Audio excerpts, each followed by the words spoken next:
There is a secret place within you, a quiet dwelling where time bends and dreams are already fulfilled. Most live on the timeline of waiting. They wait for signs, for movement, for conditions to change. They watch the outer world like a clock, hoping it will tell them when they can finally feel worthy, free, at peace. But what they do not yet see is that time is not a master. Time is a servant to the one who lives in the end. Living in the end is not a trick. It is not denial of the present moment, nor fantasy. It is the highest form of spiritual obedience. The willingness to become now the person who already has what they once longed for. It begins not with doing, but with being, with stepping into the feeling, the tone, the posture of already having, not someday, now. Therefore I say unto you, what things soever ye desire when ye pray, believe that ye have received them, and ye shall have them. Mark 11:24. This is not metaphor. This is instruction. Believe that you have received them, not that you will, not tomorrow, not next week, now. The rational mind resists this. It sees lack and calls it truth. It looks at the empty bank account, the silent phone, the unopened door, and says, how can I live in the end when the facts tell me otherwise? But imagination is not concerned with facts. Imagination is the womb of creation, and it answers only to the feeling of reality. You need not convince the world. You need only persuade yourself. And how do you do this? By assuming the state, by resting in the consciousness of already being what you desire to be, by letting the wish fulfilled become your dwelling place. Not a vacation, not a visit, but a home. At first it may feel unfamiliar. You may find yourself slipping out, falling back into the old identity, the one who tries and hopes and waits. That's okay. Gently return. Each time you return, the soil of the subconscious is watered, and soon the seed will burst forth. The kingdom of God cometh not with observation, for behold, the kingdom of God is within you. Luke 17:20. 21. The world around you will not announce the change. There will be no trumpet sound, no visible sign, not at first, but within something shifts, a deeper breath, a loosened grip, a knowing that begins to hum beneath your skin. You begin to feel as if the thing you wanted already happened, not as wishful thinking, but as certainty, as memory. You wear it like a fragrance. You move from effort to ease, from doubt to peace, from grasping to gratitude. Time, in response, begins to bend. Delays dissolve, paths appear, conversations align, and what once seemed far begins to approach you, not because you chased it, but because you became it.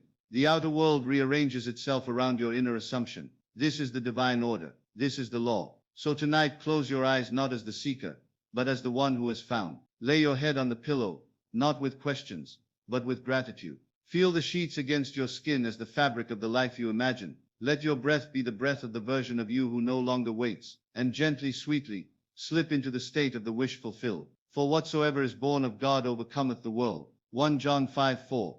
You are born of imagination, you are born of God, and you have already won. And so in the stillness of night, when the outer world recedes and the inner world awakens, you rest in the assurance that what was once longed for is now lived. You do not wait for proof. You become the proof. This is the sacred reversal Neville spoke of. The turning of the tide, not by force but by faith. The inner scene becomes more real than the outer noise, and your assumption begins to harden into fact. You may hear echoes of doubt, the lingering voices of an old identity whispering, who are you to believe this? Where is the evidence? But you do not answer them with words. You answer them with silence, with presence, with conviction that does not need to explain itself. For what the world calls evidence is merely the after-image of past beliefs. You are not bound to them. You are not required to justify your freedom to anyone, not even to yourself. You are not trying to manifest. You are remembering that it is already done, and God calleth those things which be not as though they were. Romans 4:17. That is your authority. That is your inheritance. When you walk through your day holding the end, the fulfilled wish, in your consciousness, you alter the flow of reality. It bends quietly to meet your tone. Like water seeking its level, the world adjusts itself to match the vibration of the one who knows, not the one who hopes, not the one who begs, but the one who knows. This knowing does not shout. It does not clamor or rush. It is soft like a whisper you cannot unhear once it settles in. It colors your imagination, your gestures, your choices, not with effort but with ease. You begin to decline the temptation of fear. You stop arguing for your limitations. You no longer monitor the world for signs, because the only sign you ever needed is already alive within you, the feeling.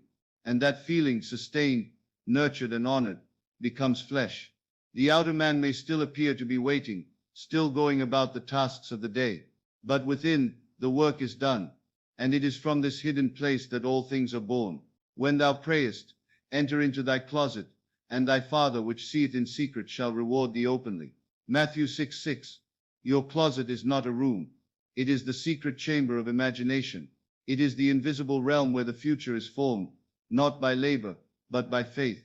And when you live from that inner chamber, you no longer chase, you draw. You no longer plead, you receive. Living in the end is the great act of surrender.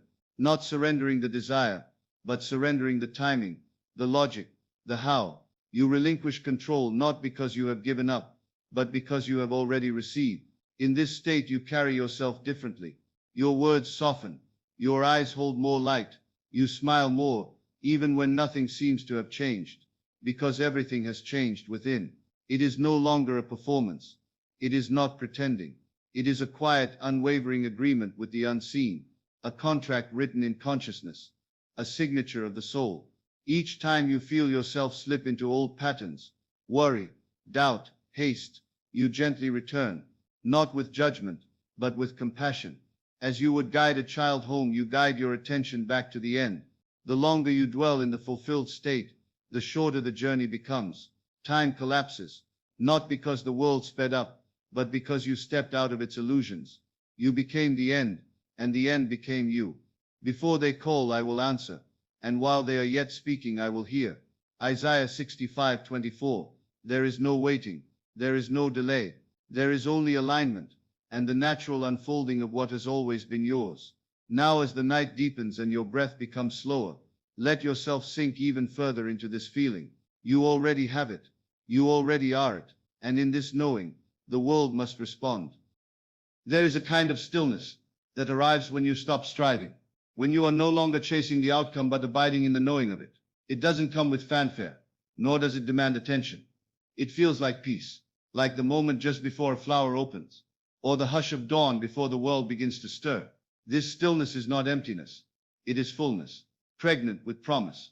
And it is within this quiet richness that the seed of your desire begins to move, not because you force it, but because you have accepted it as done. Neville said, the moment you accept the wish as an accomplished fact, it is done.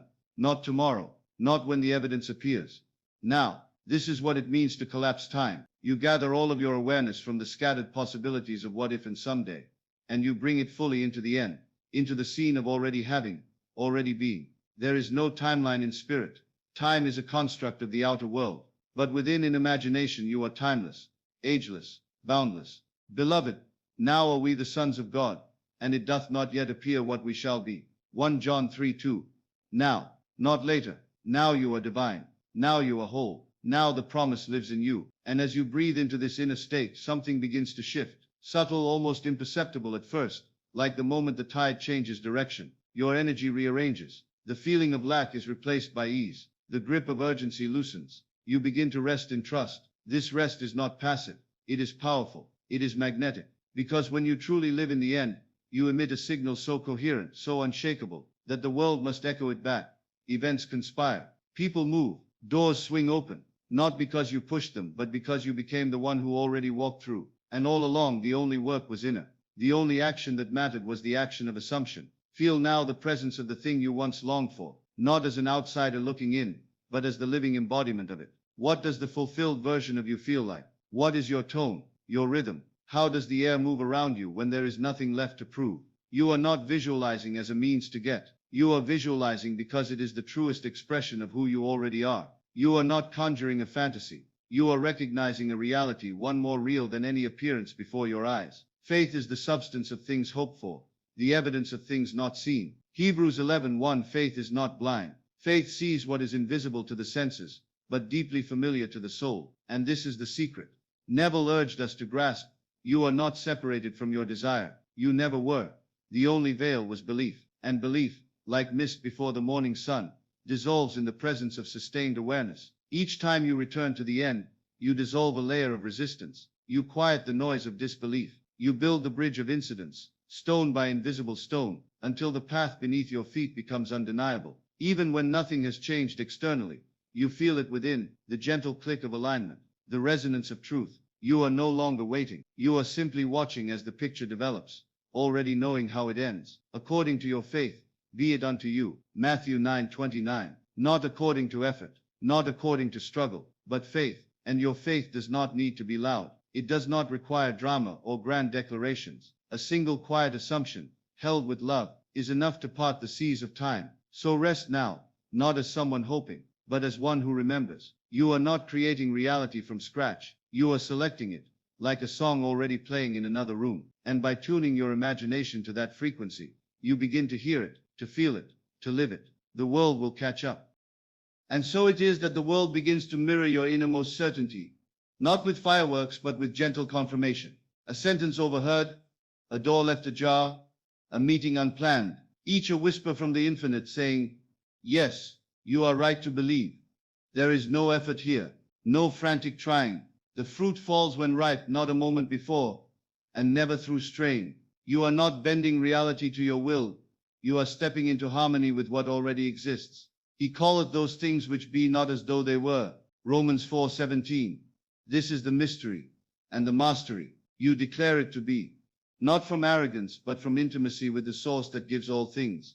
You speak of the unseen as though it were seen, and in doing so it takes shape. Form follows faith. The feeling of the wish fulfilled is not a tool, it is the truth. And as you live from it, rather than for it, time, that old taskmaster softens. It becomes your servant.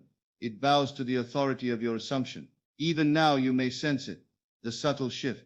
How different the air feels when you move as someone who already has. There's no grasping, no looking over your shoulder for signs. There is only presence, poised, calm, sure. You begin to embody the promise, not chase it. You find yourself saying less, needing less, but being more. The inner state becomes enough, and then, miraculously, it spills outward. Not because you've earned it through effort, but because you've claimed it through faith. Be still and know that I am God. Psalm 46:10. Stillness is not idleness. It is profound receptivity. It is knowing that everything you've desired is already done in the unseen, and now you're just allowing it to move, gently, naturally, into form. The dream that once felt far is now breathing beside you. It looks through your eyes. It walks in your steps. And the more you trust, the more you'll notice.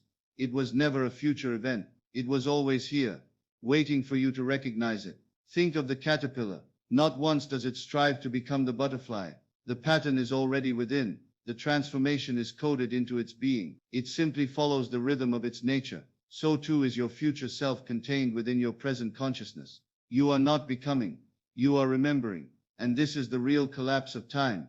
Not speeding things up, but dissolving the illusion that there is anything to wait for. The end is not out there. It is within. Now, the scene you dwell upon in imagination is not a preview. It is the act itself. What things soever ye desire, when ye pray, believe that ye receive them, and ye shall have them. Mark 11:24. Believe that you receive them, not will receive, not hope to receive, but receive now, in this breath, in this stillness. And so tonight, as your eyes begin to close and your thoughts begin to drift, let yourself dwell in that sacred space, that holy inner sanctuary where you no longer try to manifest, but simply abide in the reality where it is already yours. Feel the softness of it, the warmth. Let it become as real as the bed beneath you, as steady as your heartbeat, because in this state you are doing the only real work there is, accepting that it is done. There will be moments, yes, when the outer world seems unchanged, when appearances tempt you back into effort or doubt. But remember, appearances are echoes, not facts. They are old recordings playing back what you once believed. Don't correct the mirror, change the face that looks into it. Dwell again and again in the end. Feel it, saturate your being with it, not in desperation but in deep peace. Let it become so familiar that any other state feels foreign. The more natural your assumption becomes, the faster the world rearranges. But even then, speed is not your concern. Peace is, certainty is, inner alignment is, and with that you rest, not in waiting but in having. There is a sacred simplicity in living from the end. It does not require striving, nor does it beg the world to change. It is a quiet revolution that begins within, a change of costume in the theater of your soul. You no longer rehearse the part. You take the stage as the one who is. The heart softens in this knowing, no longer racing toward a finish line, but resting in the garden of fulfillment. And in that rest, everything begins to move, Not through pressure, but through permission. The permission you grant yourself to be who you were always meant to be. According to your faith be it unto you. Matthew 9:29. Not according to your effort, not according to your plans, but according to the belief you hold deep within, the unseen roots that determine the visible fruit. You may smile now softly as you realize the question was never, how will it happen? But always, who am I being? For identity precedes manifestation. You are not here to get the thing. You are here to become the version of yourself for whom it is already normal, natural, inevitable. And this becoming does not require force. It only asks for surrender. Surrender to the deeper knowing, the feeling that rises not from logic but from spirit. When you live in the end, you stop chasing signs and begin recognizing them. A stranger's words, a sudden peace, a gentle shift in the air. All of it confirms what you already accepted in silence. There is no resistance in this way of being, only unfolding, as though the universe were leaning in to kiss your certainty, rearranging itself in honor of your inner stance. Delight thyself also in the Lord, and he shall give thee the desires of thine heart. Psalm 37. For desire is not something you must chase down. It is something that arises like a blossom drawn toward the light. And when you delight in the presence within, when you commune with the divine essence of your being, you become the soil in which every seed takes root. This is not about discipline. This is about intimacy, about sitting beside the infinite and whispering, I remember who I am. Let that remembering be enough tonight.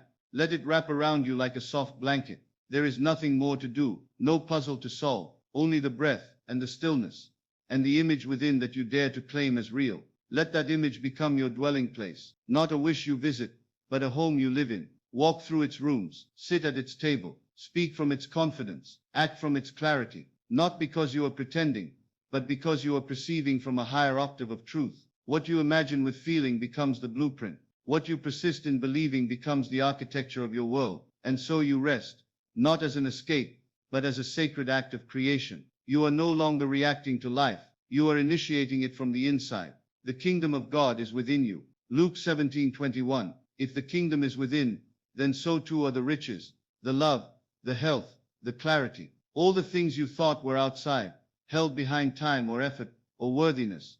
No, they are here, behind the veil of belief. You touch them by feeling them real. Not someday, not later, but now. You already know this. Some part of you has always known. That's why the words sink so deeply. That's why your breath slows, and your chest softens, and something ancient within you begins to awaken. You are not becoming powerful. You are remembering that you always were. And the moment you feel the end as real, the moment you taste the joy of the answered prayer before it appears, time bends, space rearranges, the path clears itself. You don't need to map every step. The steps emerge because the destination already lives in your heart. So close your eyes tonight, not with longing, but with gratitude, not with questions, but with the gentle exhale of certainty. You already have it. And so the moment you begin to dwell, not in possibility but in completion, the whole of your world begins to echo back that vibration. Subtly at first, a shift in a conversation, a fleeting synchronicity, the sensation of calm where once there was chaos.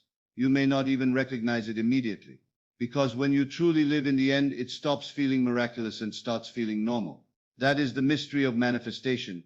It arrives disguised as everyday life, yet within the ordinary a divine orchestration unfolds. Before they call, I will answer, and while they are yet speaking, I will hear. Isaiah 65:24.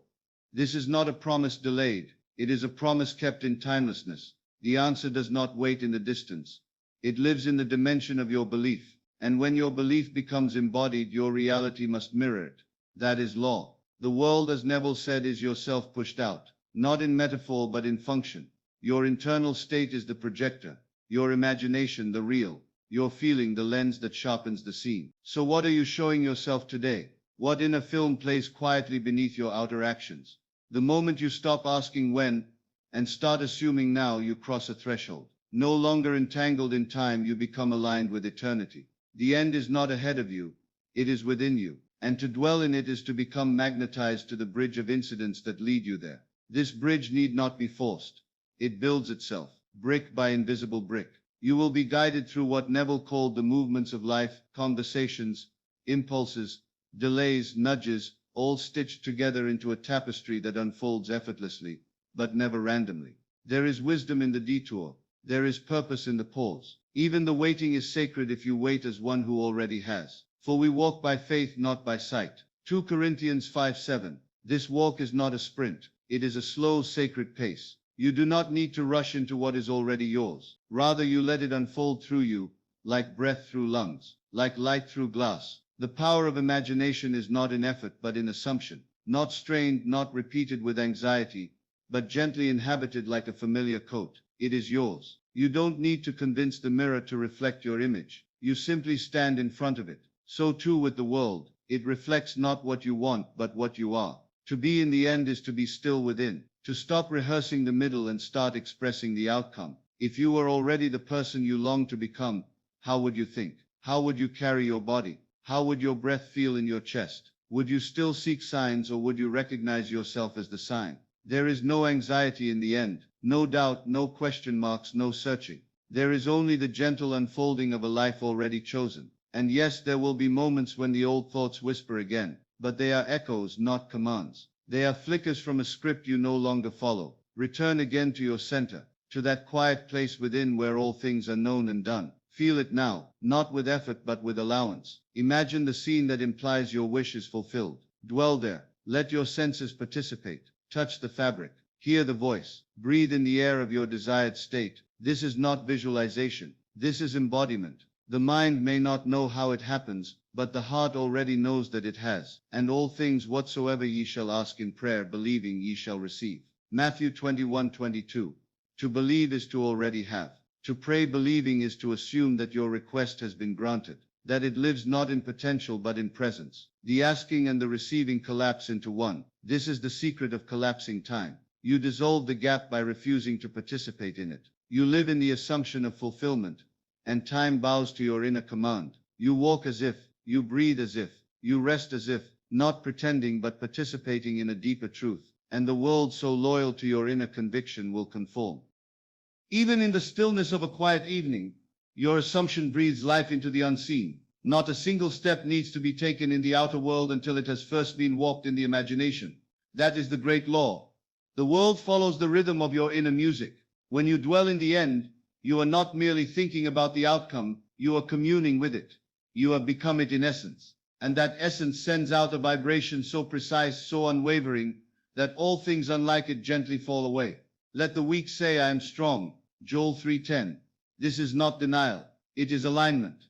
It is not ignoring facts. It is honoring truth. And truth is not what the senses tell you. It is what your inner being knows before sight, before sound, before confirmation. To collapse time is not to rush through life, but to enter the space beyond time, the place where all things are already finished. The end exists not somewhere far ahead, but here, cloaked in imagination, waiting to be embraced like a long-lost friend. The journey becomes short when the destination is no longer chased but lived. Feel what it's like to carry your desire as a memory, not a goal. It shifts something subtle in you. Your shoulders relax, your breath deepens, your heart no longer begs. There is nothing to strive for when you know it is done. That knowing, it's not loud. It does not announce itself with fireworks. It comes gently. A peace that passes all understanding. Be still and know that I am God. Psalm 46:10. The stillness is your access point. The silence within is not empty. It is full of possibility, full of clarity, full of answers already given. And as you dwell in that knowing, the outer world responds, not because you forced it, but because you became it. Living in the end is not about ignoring your present reality. It's about seeing through it, seeing beyond the shadow into the light behind it, knowing that appearances are the echoes of past assumptions, and therefore hold no power except the power you give them. You no longer react, you create. You no longer fear delays. They become divine detours, part of the unfolding script your soul has already written. In this space, doubt fades. It cannot survive in the atmosphere of assumption, because assumption carries the weight of finality. It is finished. It is done. And God said, let there be light, and there was light. Genesis 1:3. Do you see? There is no gap between the declaration and the manifestation in the realm of divine imagination. God said, and there was. Not will be, not might be, was. You are made in that image. The image of a creator who speaks things into being. When you speak within yourself, not with words, but with conviction, you echo the pattern of that first act of creation. The light that followed was not a negotiation with matter. It was the inevitable result of divine certainty. So when you imagine from the end, when you feel it as real, When you dwell in the peace of already having, you have aligned with that same divine certainty, and the world cannot help but follow. Do not concern yourself with how, that is not your burden. The bridge will appear as if by magic, but it is not magic, it is law, the law of assumption, the law of faith. Your only task is to remain faithful to your inner scene, to return to it in quiet moments, to live in its fragrance, to let it color your thoughts, shape your posture, and sweeten your mood. And when the senses contradict, you remember who you are, not the one who hopes, but the one who knows. It is finished. And so you begin to notice the subtle shift, not in the world around you, but in the atmosphere of your own being. You're no longer reaching but receiving, no longer waiting but resting in the calm certainty of fulfillment. There's a quiet power in the one who no longer asks when, because they know the answer has already arrived. Before they call, I will answer, and while they are yet speaking, I will hear. Isaiah 65:24. This is the mystery of time collapsed. When your assumption is so deep, so stable, so complete, it preempts the outer scene. Your faith becomes the cause, the visible merely the echo. You walk through the same world but with different eyes. Your surroundings may remain unchanged for now, but they no longer carry the weight they once did. They've lost their grip because your reality has already shifted within. Living in the end isn't about pretending or forcing. It's not a performance. It's not a fragile mask that cracks under pressure. No, it is a stillness of the soul, a calm that settles over your mind like soft evening light. There's nothing left to strive for when you've already arrived. You remember now how it felt when something you longed for finally became yours. The exhale, the loosening in your chest, the subtle smile. That is the feeling of arrival. And in the realm of imagination, you can summon that feeling anytime, not as fantasy but as fact. Now faith is the substance of things hoped for, the evidence of things not seen. Hebrews 11:1. You see, faith is not blind, it is precise, it is the evidence. The proof that what you hold inside is more real than what you see outside. The world of form is slow to catch up, but imagination moves at the speed of thought. And when you anchor yourself there, time folds in around you. It bends to your knowing. You no longer chase signs, they chase you, not to confirm your belief, but to reflect it. The signs are not the cause. They are the shadows of your assumption made visible. A chance meeting, a line in a book, a whisper of synchronicity. All reminders that your inner world is not silent. It is speaking, always speaking, shaping, calling forth. You do not need to force what is already yours. You need only to remember. The world will tempt you to doubt, to measure, to compare. But you are no longer seduced by the illusion of delay. You've collapsed time because you have collapsed separation. You've become one with your desire, and now you're simply walking it home. The longer you dwell in that inner knowing, the more you realize the outer manifestation is only a matter of formality. You've already touched it in the only place that matters, the inner sanctuary of self. And from that place your actions become inspired, not frantic. Your words gentle, your choices aligned. There's no desperation, no second guessing, just quiet, deliberate movement, like a leaf drifting on a slow-moving river, going exactly where it must go. You become magnetic, but not in the way the world defines it, not through effort or charm, but through alignment, through vibration, through truth. According to your faith be it unto you. Matthew 9:29. Faith here is not mere belief, it is embodiment. It is standing in the end and feeling its warmth on your skin. It is remembering that the God you seek is not far, not separate, not external, but within you, dreaming with you, moving through you, expressing as you. There is no need to push the river. It knows the way. So you stop paddling upstream. You rest in the current of the already done. You allow the scene to unfold, not because you're passive, but because you're certain. Certainty is not loud. It whispers. It does not demand. It knows. And as you live in the end, time softens its edges. The weight dissolves. The path becomes lit one step at a time. Because you're not walking to the outcome, you're walking from it. It already is. There is a sweetness to resting in the unseen, a sacred silence that speaks louder than the noise of the world.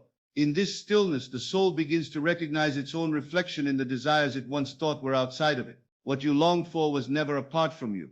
It was always folded gently within your being, like a letter sealed by God, waiting for your belief to open it. The kingdom of God is within you. Luke 17:21. This is not a metaphor, it is a direction, a compass pointing inward.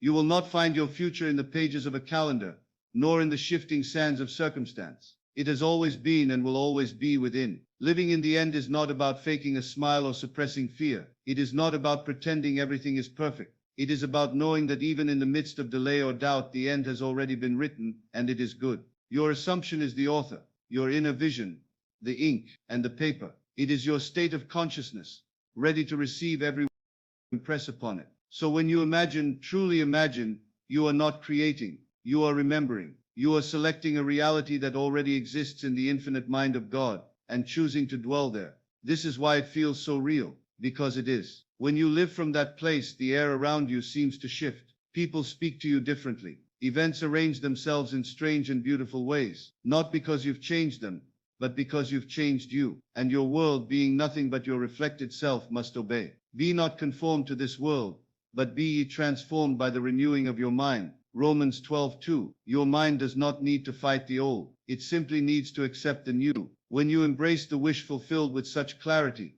that it becomes your natural state, the outer must yield. But here's the tender truth. Sometimes the world won't change right away. Sometimes it will test your resolve, ask if you're sure, nudge you with doubts disguised as facts. And in those moments your task is not to panic, not to argue, but to remain. Remain in the end. Stay loyal to the unseen. You don't need to figure out the how. That is not your burden to carry. Just as a seed does not plot the unfolding of its blossom, neither must you strategize the arrival of your desire. Your job is to dwell in the feeling of it already being done, and to do so with such grace, such ease, that even your footsteps seem to hum with knowing. And yes, you may waver. That's human. But every time you return to the end, every time you rest there even for a few moments, you build a new structure within the soul, a stronger foundation, a deeper faith. Faith does not scream, it does not beg, it whispers, it is done, and then moves about its day with quiet conviction. As you drift deeper into this truth, you begin to understand why Neville taught not from theory, but from experience. He knew that the inner world was more real than anything the eyes could see. He spoke with the authority of one who had touched the invisible, and found it more solid than stone. What things soever ye desire when ye pray, believe that ye receive them, and ye shall have them. Mark 11:24. Believe that you receive them, not that you might, not that you will one day, but that you have already. This is the art of collapsing time. The end is not waiting in the future, it is waiting in you. So when you lie down tonight, breathe gently and enter the scene. See through the eyes of the one who already has what they once yearned for. Feel the weight of it in your hands, the ease in your breath, the peace in your heart. Let that version of you take root, and from that soil everything grows. And so with every breath that slows, every heartbeat that softens, you come to realize there is nothing more for you to chase, nothing more to earn. The prize is not out there waiting. The prize is you, resting in the conviction that it is already done. When you live in the end, you walk gently, not because you are uncertain, but because you are sure. There is no urgency in one who knows. Just as the sun does not rush to rise, nor the moon to cast its silver glow, your manifestations unfold in their own appointed season, and yet within you, it has already bloomed. To everything there is a season, and a time to every purpose under the heaven. Ecclesiastes 3:1. This season now is the season of inward harvest. It is the time to reap the inner knowing, not with frantic action, but with holy stillness. You close your eyes not to escape the world, but to see it as it truly is, not through fear, but through fulfillment. And when you open them again, you do not look for evidence. You become the evidence. There is a warmth that comes when you allow yourself to feel as though it is already yours. Not a forced emotion, but a gentle returning, a homecoming. The way a child curls into their mother's arms, with no question of being held. You rest in the assumption, not as effort but as ease. This is what Neville meant when he said, the world is yourself pushed out. If your world is a mirror, then it reflects not only what you think, but what you accept, what you make peace with, what you dare to claim as already real within. You see, the world cannot resist a soul that refuses to contradict its own vision. It bows to those who hold fast to the end, in spite of appearances. It bends, not to logic but to faith. Now faith is the substance of things hoped for, the evidence of things not seen.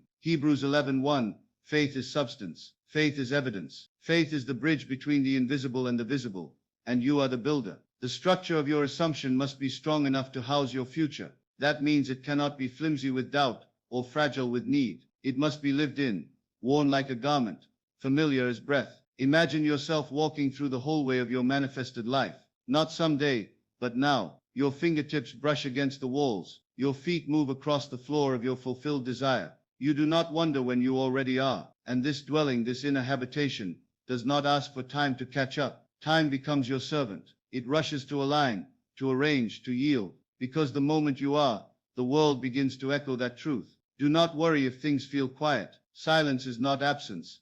It is incubation. The seed breaks not with noise, but with sacred tension. So too will your world shift, often unseen, often unnoticed, until one day, what you imagined appears, and it will feel familiar, not because you dreamed it, but because you lived it. You had already shaken the hand, already received the call, already heard the applause or laughter, or quiet sigh of completion. You had already smiled in gratitude for the life you now possess, not as wishful thinking, but as memory. This is how you collapse time, by ceasing to wait, and choosing instead to dwell, to reside, to breathe where your future self lives, and to stay there until that version of you is no longer distant, but dominant. Call those things which be not as though they were. Romans 4:17.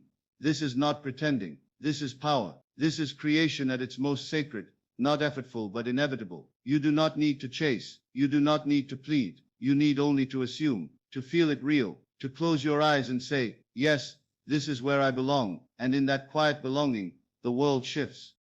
And the beauty of it all is that you never had to force a single thing. Not the people, not the timing, not even yourself. What was once effort has now become alignment.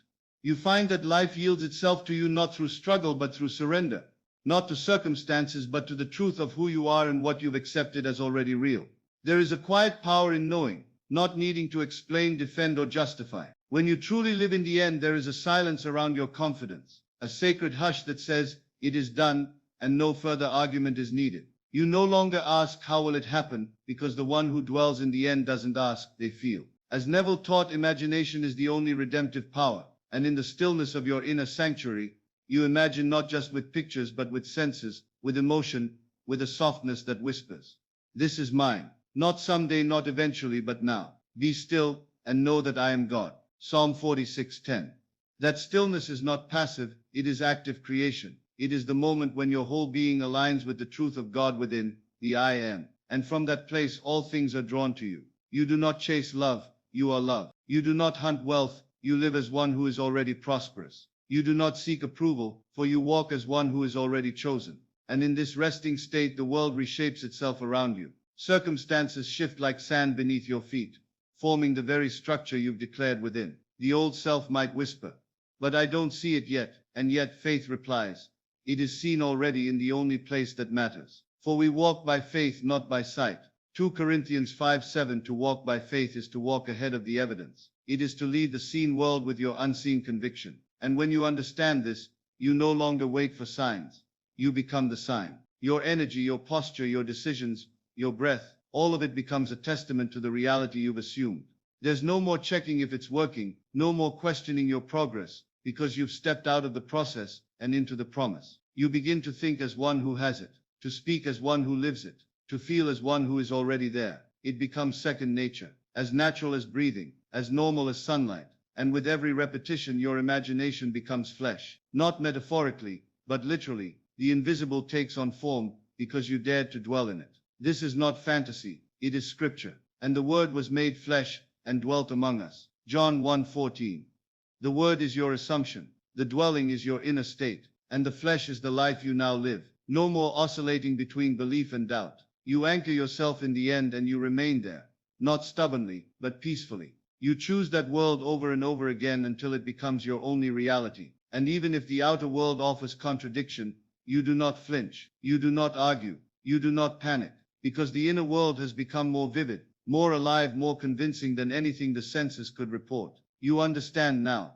It is not time you must collapse. It is resistance. For the only thing time ever did was obey your hesitation. But in your acceptance, time bends. It folds. It evaporates. And what you thought would take years suddenly feels close, intimate, like something already in your hands. Can you feel it now? That gentle hum beneath the silence, that quiet celebration in your chest. That is your end already here, waiting for nothing but your consent. And as you breathe it in, the question no longer remains. You are already there.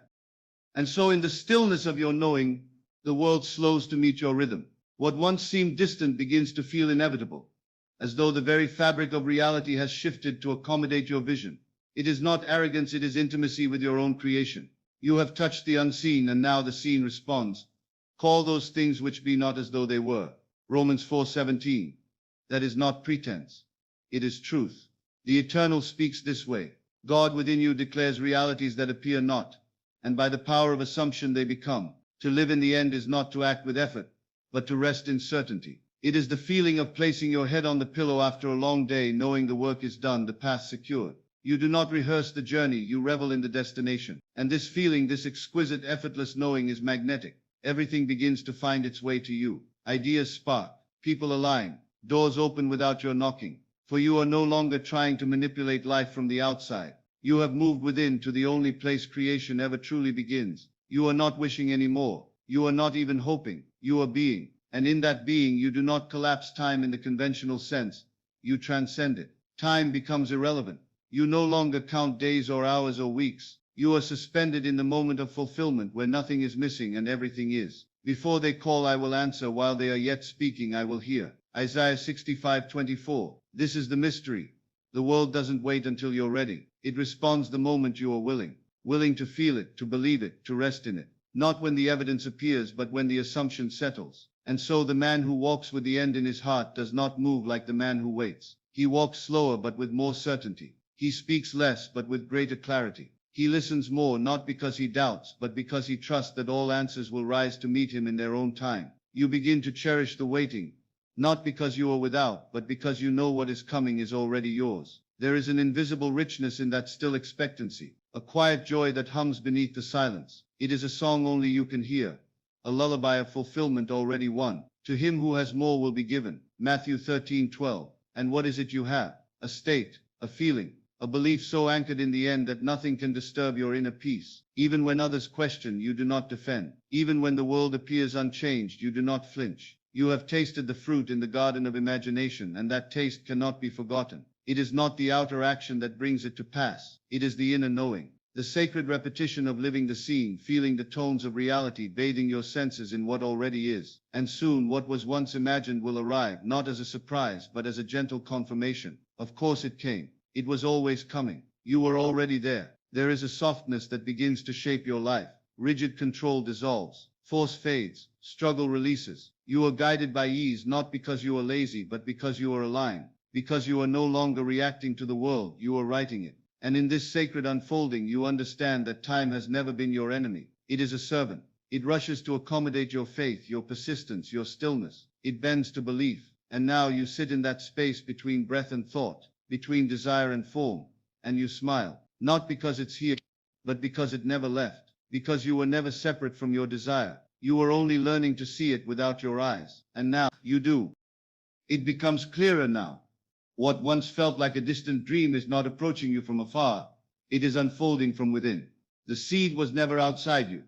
The garden of fulfillment was always planted in the soil of your imagination, waiting only for the warmth of belief to bring it into bloom. And when you water it with persistence, when you tend it with stillness and nourish it with love, it begins to rise, not in haste, but in harmony. The kingdom of God is within you. Luke 17:21. Not above you, not around you, within. That sacred center of creation does not ask permission from the world. It only asks one thing of you. Will you dare to believe it's already done?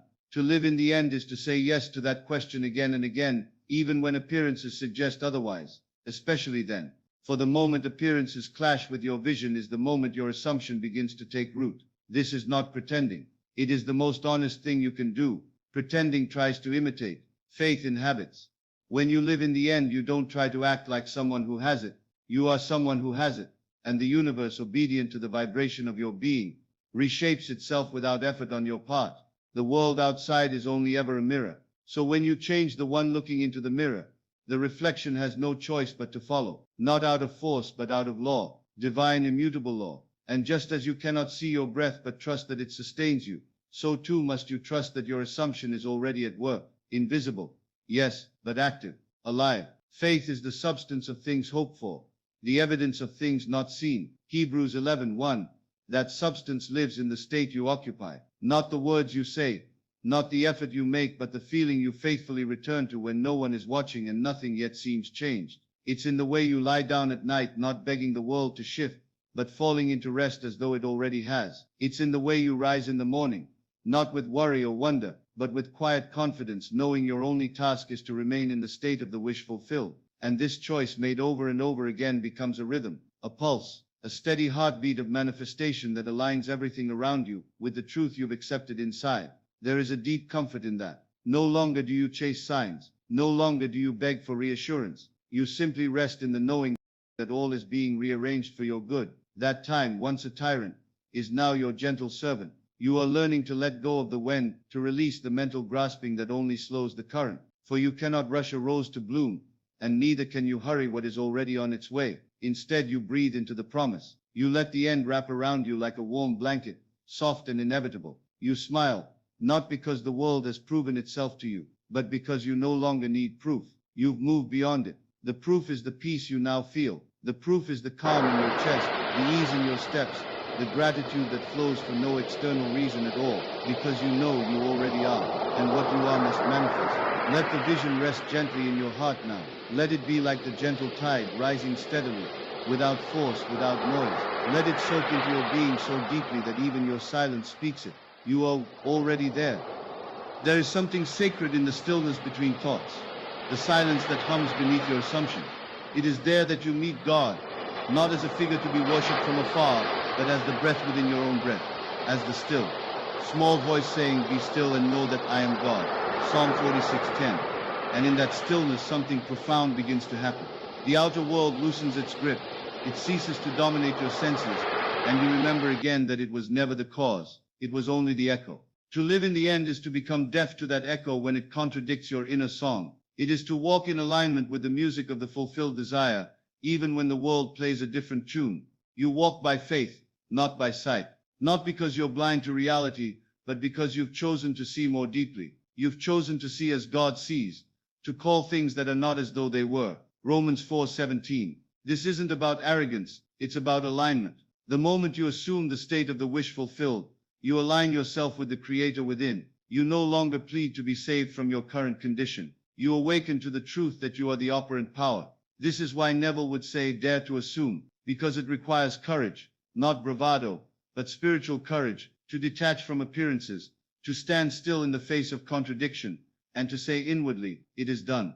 You are not merely imagining a better future, you are stepping into the awareness that it already exists, that you are not creating something new, you are selecting it from the infinite, the version of you that has already received it, lived it, rejoiced in it. That is the self you now choose to embody, and in choosing it, you collapse the distance. Time bends to consciousness. Circumstances reshape themselves to reflect the one truth you dare to embody without apology. You already are. There is no waiting in the kingdom of heaven. There is only dwelling, and where you dwell in consciousness determines what will soon knock upon the door of your physical life. Ask, and it shall be given you. Seek, and ye shall find. Knock, and it shall be opened unto you. Matthew 7:7. But the asking is not done in desperation. It is a surrender to knowing. The seeking is not a frantic search. It is a quiet resting in the awareness of already having found. The knocking is not pounding. It is a gentle presence. And the door opens not because you forced it, but because you finally stopped resisting the good that was always yours. You realize now, faith isn't about convincing yourself of something you don't believe. It's about relaxing into what is already true. This is the paradox. The more you try, the further you feel. But the moment you rest, you are there. So tonight, or whenever the noise of the world becomes too loud, return to this stillness, not as escape, but as your home, your sanctuary, the dwelling place of your fulfilled desire. See yourself there, not as a visitor, but as a resident. Smell the air of your answered prayer. Hear the silence of a mind no longer striving. Feel the ease in your chest, the warmth in your hands, the glow of contentment on your face. Let the imagination dress you in your triumph. Let it clothe you in the feeling of your wish fulfilled, until it fits so well you forget you were ever without it. Because that forgetting is remembering. It is remembering who you truly are, beneath the stories and fears and delays. You are the one who dwells in the end, not anxiously, not conditionally, but effortlessly. And as you dwell, you dissolve the illusion of time. You bypass the resistance. You become the embodiment of answered prayer. Let this truth settle deep now, like soft rain upon fertile soil. Let it nourish you. Let it carry you. You are already there. And as you rest in this awareness, something deeper stirs beneath the surface. A recognition, a remembrance, that what you thought you were chasing has always been quietly within you, waiting for your stillness to uncover it.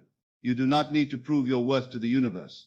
You were never required to struggle for your blessings. They were given to you before the foundation of the world. Before I formed thee in the belly, I knew thee. Jeremiah 1:5. This is not just poetry. It is law. Spiritual law. You are not becoming, you are revealing. Living in the end is not a technique. It is a sacred return to your natural position, the throne of assumption where your imagination rules without apology. You no longer wait for a sign to confirm you're on the right path. Your feeling is the sign. You see, consciousness is not bound by time. It is time that bows to consciousness. When you fully embody the state of the wish fulfilled, you summon the event from eternity into visibility. You do not force it. You simply open the gate. That is why desire, true deep desire, is not something to be extinguished, but to be honored. Neville said desire is the awareness of something not yet realized. Its object always exists. It is simply folded in the invisible dimension of being, and you collapse time by refusing to question its reality.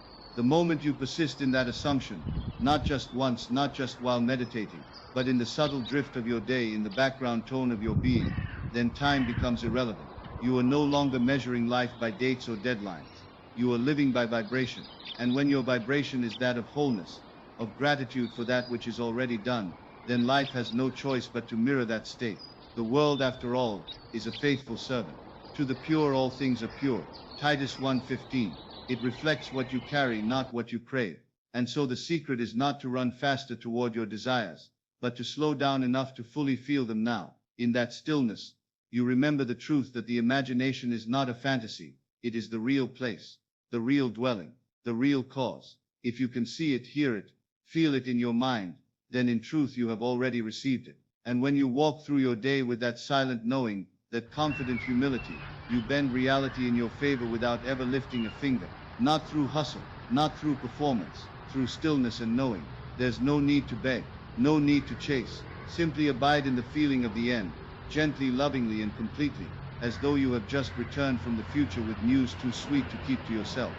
You are allowed to smile for no reason now. You are allowed to feel safe, even while circumstances remain unchanged, because you know that circumstances are shadows, and you no longer argue with shadows. You bless them and let them pass, and what takes their place is light. This is the mystery of time collapsed. You no longer follow the slow ticking of the world's clock. You live in divine rhythm, in spiritual cadence. You become timeless, and so what you desire rushes to meet you, for it recognizes its source. And as you fall asleep tonight, or settle into the quiet of your own heart, allow the warmth of fulfillment to wrap around you like a soft blanket. Not because you forced it, but because you allowed it. Not because you're trying to make something happen, but because you remembered it already has. Let this be your prayer, not spoken in desperation, but in quiet conviction. It is finished. John 19:30. And so it is. The soul needs no persuasion when it knows what is true. There is a certain stillness that arises not out of fatigue but out of deep assurance, when one has seen the end and accepted it as already done. That stillness, that sacred quiet, is not the absence of movement. It is the presence of completion. You are not waiting for your life to begin. It already has. You are not standing at the gate hoping to be let in. You are the one holding the key, already inside the garden. And from this inner sanctuary, imagination becomes your communion. Every time you dare to assume the feeling of the wish fulfilled, you are not merely visualizing, you are returning to what is already yours in the unseen. Neville once shared, to desire a state is to have it. And this is where the mind may rebel. For the logic of the world insists that proof must precede belief, that actions must precede results. But here in this higher law, belief is the action. Feeling is the movement. You may be tempted, as we all are, to look to your senses, to glance at the bank account, to replay the doctor's words, to measure your worth through the eyes of others. But the senses are echoes. They tell you what was, not what is. And so your true authority lies not in the echo, but in the Word. The Word was with God, and the Word was God. John 1:1. That word is the seed of assumption you carry inside. And when you plant it, when you feel it deeply, reverently, as already done, you have spoken it into being. No ceremony needed, no effort required, just the bold, gentle, quiet audacity to say, I have it, it is mine. Now the world may not change in that instant, but the instant you change, the world is already catching up. And this is where the practice begins. To live in the end is not to fantasize about someday. It is to rearrange your inner world now. It is to walk into the kitchen, the office, the quiet spaces of your life as the person who already knows. It is not performance. It is presence. It is not pretending.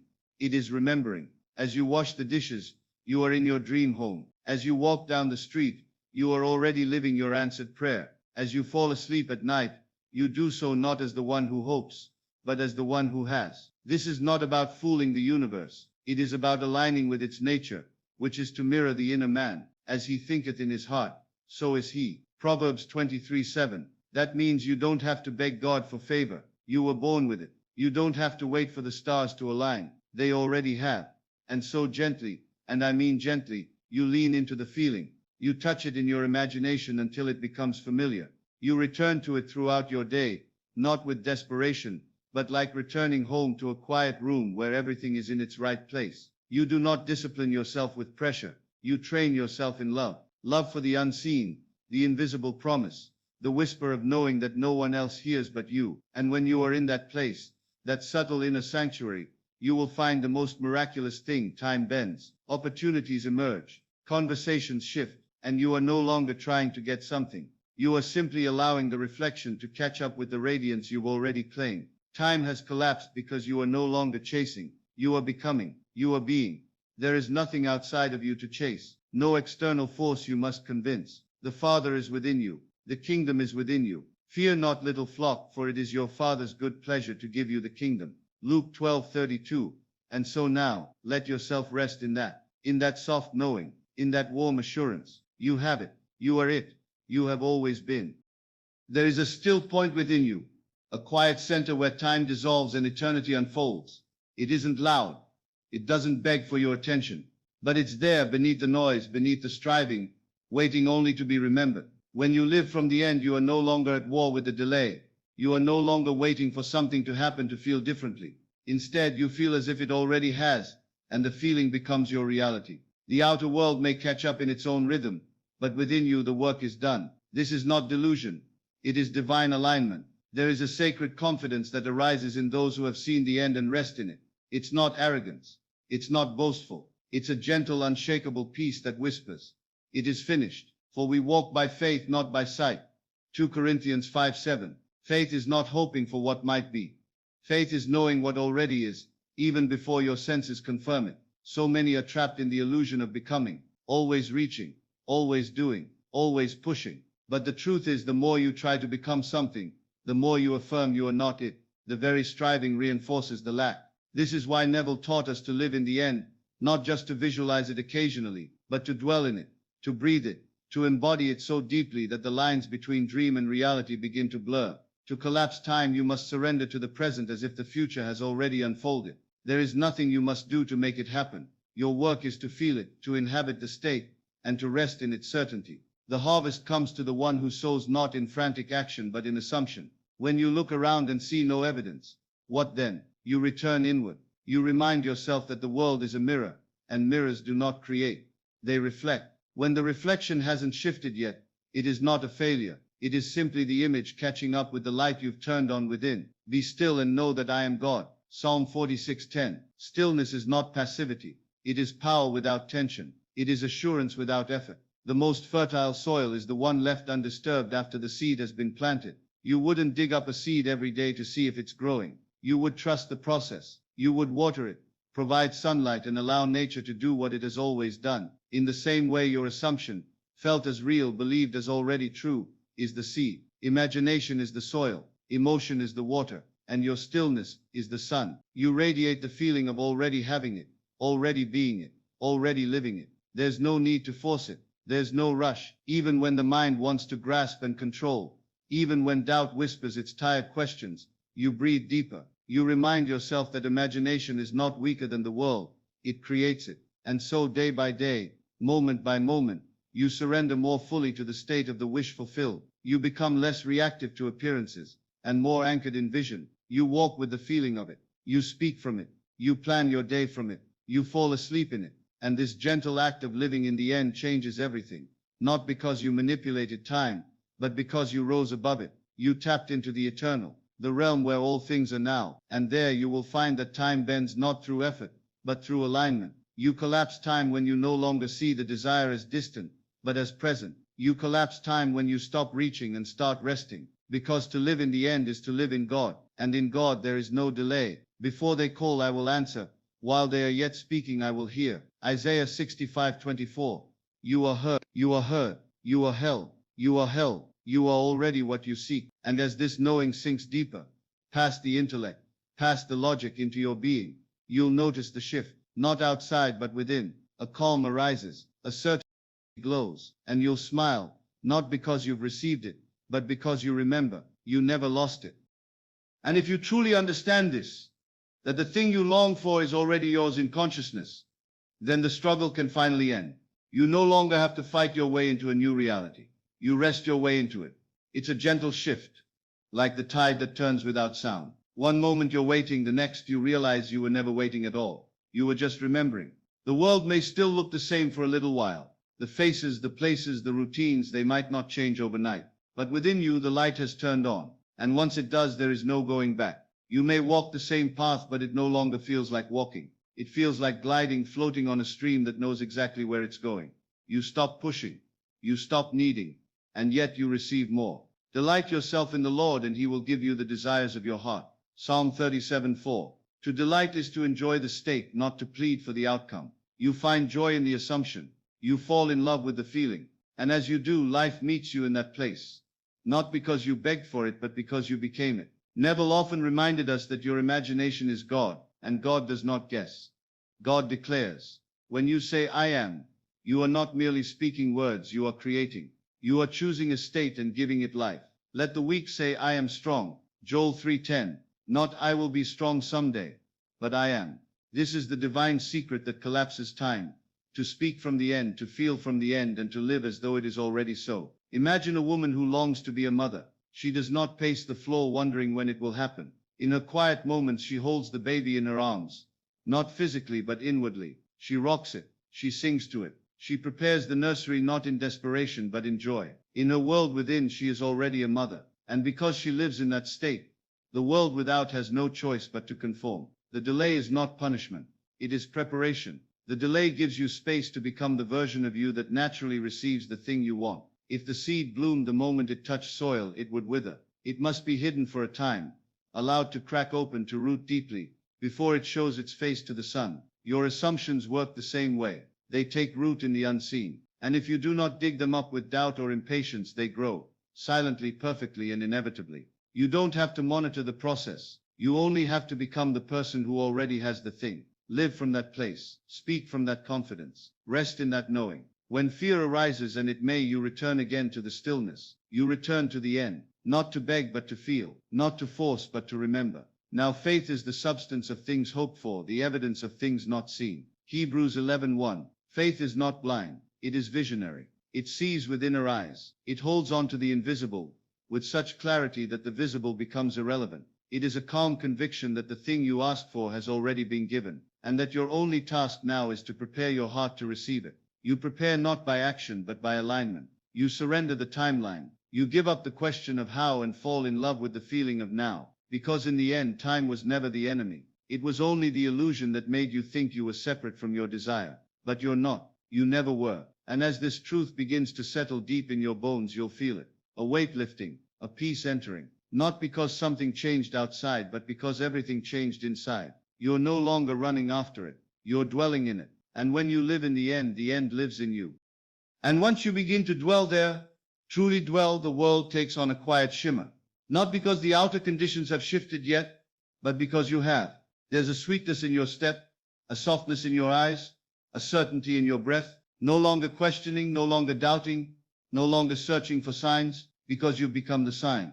You are the evidence of the thing unseen. Before they call, I will answer, and while they are yet speaking, I will hear. Isaiah 65:24. How could it be otherwise? If the voice calling is the voice of God within you, if imagination is the divine creative force, then your assumption, quietly sustained, is the prayer. And the prayer is always answered when it comes from the end. So you stop trying to make things happen, and instead allow things to unfold. You walk through your day as one who already possesses the very thing others say is impossible. You smile not out of arrogance but out of communion, because you've touched the eternal, and once you do, everything in the temporary begins to feel lighter, more malleable, less threatening. Even time softens. You no longer rush. You no longer wait. You simply are. And in this state of being, the world reshapes itself not with thunder or fanfare, but with gentle inevitability. Think of the mustard seed, the smallest of all seeds, yet it becomes a great tree. Jesus said, if you have faith as small as a mustard seed, you can say to this mountain, move, and it will move. Matthew 17:20.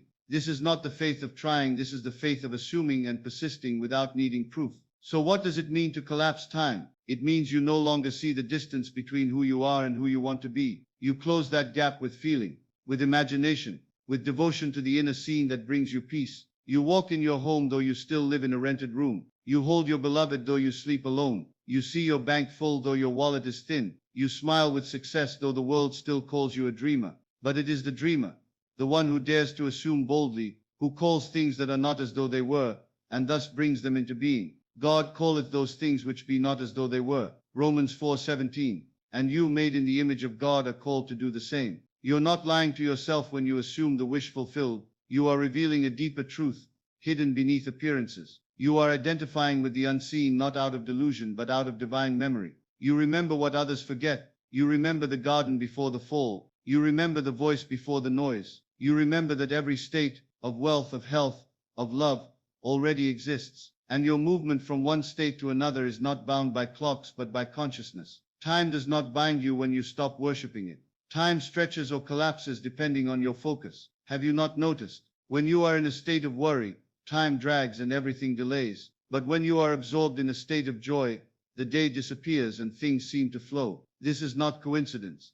It is law. Your inner state is the master, and time is the servant. And like all good servants, it responds to the mood of its master. So live in the end, not with tension, but with tenderness. Not with force, but with faith. Let the imagined scene become your resting place. Let the feeling become your compass. And let the world, with all its noise and delay, take care of itself. You don't need to argue for your new identity. You don't need to prove your inner knowing. You simply become it. And once you do, the rest unfolds. The phone call comes. The opportunity appears. The chance meeting turns into destiny. But by the time it happens, you're not even surprised, because you were already there, not waiting, just knowing, not wishing, just being.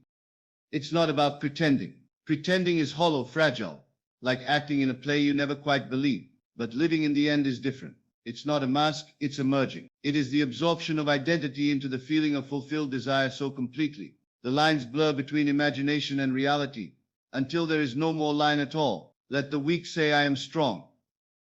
Joel 3:10. That's not advice to deceive oneself. That's an invitation to align with truth, not the visible truth of circumstance, but the eternal truth of consciousness. Because your identity is not what the world names you. It's what you accept as true in the silence of your being. To collapse time is to walk as if what you desire has already happened, until the world bends to meet your inner knowing. There is no resistance in this walk. It's not a push against the world.